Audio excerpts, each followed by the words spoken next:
Operation Sindoor పైన కేంద్ర ప్రభుత్వం నిజాలు చెప్పాలన్నారు కాంగ్రెస్ ఎంపీ ప్రియాంక గాంధీ.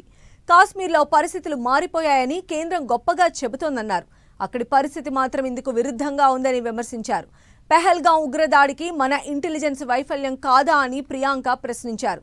పెహల్గాం ఉగ్రదాడికి బాధ్యులమని ప్రకటించిన టీఆర్ఎఫ్ 2020 నుంచి కాశ్మీర్లో ఉగ్రవాద కార్యకలాపాలు నిర్వహిస్తోందన్నారు.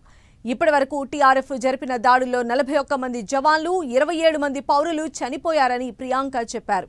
సైనికుల పోరాటాన్ని బీజేపీ రాజకీయ లబ్ధికి వాడుకుంటోందని ఆమె మండిపడ్డారు. उस हमले की जिम्मेदारी एक आतंकवादी गुट जिसका नाम टीआरएफ है थोड़े दिनों बाद लेती है। कौन है ये टीआरएफ?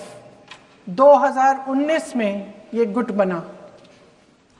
2020 में इसने कश्मीर में आतंकवाद का काम शुरू कर दिया और 2020 अप्रैल 2020 से लेकर 22 अप्रैल 2025 तक इन्होंने 25 आतंकवादी हमले किए। गृह मंत्री महोदय ने जब यूपीए सरकार के समय के आतंकवादी हमले गिने तो लगभग 25 गिनवाए थे अभी अपने भाषण में।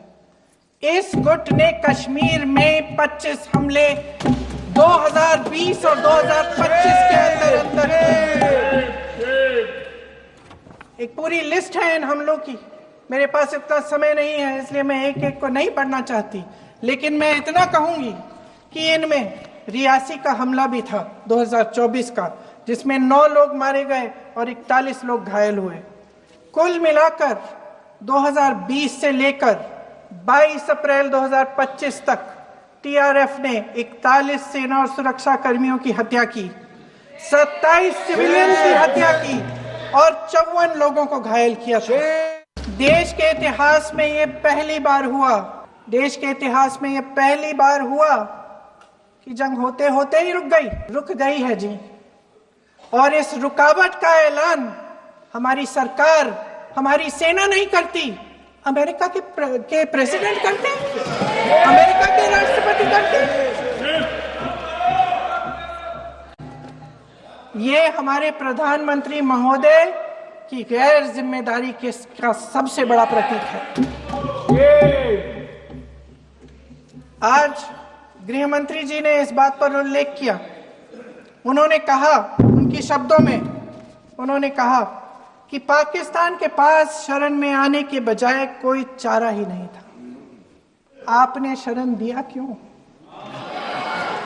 वो आते हैं आपके देश के अंदर, लोगों को मार डालते हैं और आप उनको शरण दे रहे हैं। क्यों दिया शरण?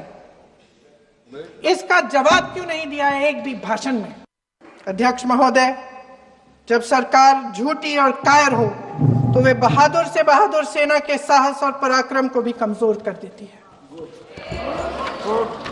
देश को प्रतिशोध के साथ साथ सबके प्राणों की रक्षा का प्रण चाहिए। सेना की शक्ति के साथ सरकार की सच्चाई भी चाहिए।